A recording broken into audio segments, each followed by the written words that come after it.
Philip Effiong was the first vice president and the second president of the now-defunct Republic of Biafra during the Nigerian Civil War of 1967–1970. Early life. Born in Effiong Ibom in present-day Akwa Ibom State, Nigeria on 18 November 1925, Philip Efiong joined the Nigerian Armed Forces on 28 July 1945. He quickly rose through the ranks until on the 11th of January 1956 he received the Queen's Commission following his officer cadet training at Eton Hall in Chester. England later commissioned him for duty in the Rhine, West Germany. He was then transferred to the Nigeria Army Ordnance Corps, then to England for further training after a peacekeeping stint in the Republic of Congo in 1961.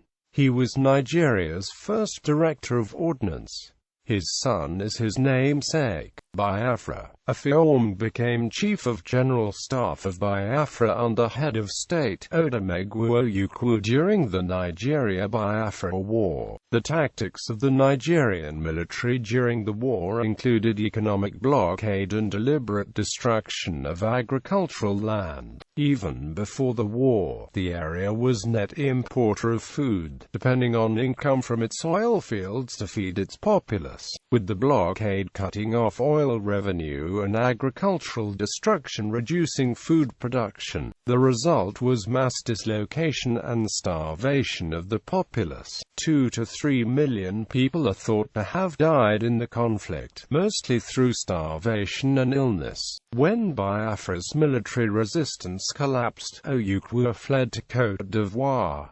Efiong became Biafra head of state. Efiong assumed leadership in this situation of turmoil, starvation, and collapse. He became head of state of Biafra on 8 January 1970 and on 12 January announced surrender. Efiong's speech to Gowon, on January 15, 1970 at Doden Barracks in Lagos, in the presence of General Gowon, Efiong announced the end of the Biafran conflict.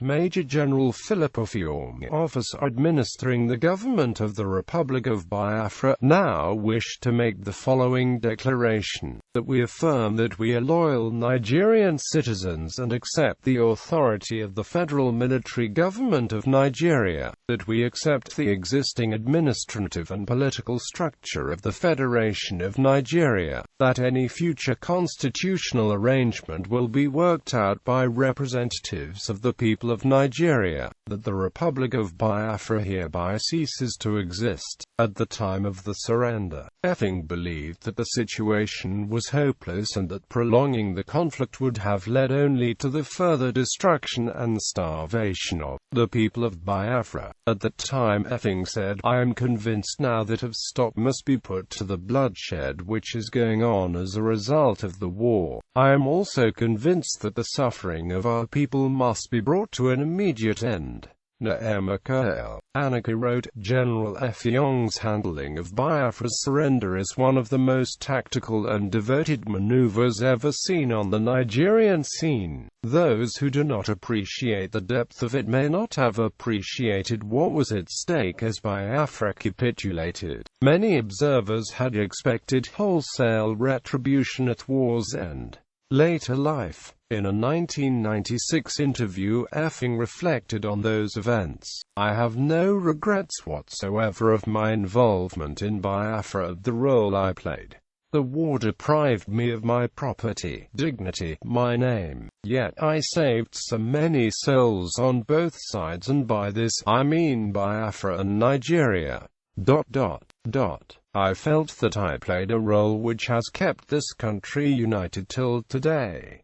At the end of it all, when I saw they could no longer continue and Ojukwu had fled, I did what was ideal after wide consultation." Efiong died 6 November 2003, at the age of 78, less than 2 weeks before his 79th birthday.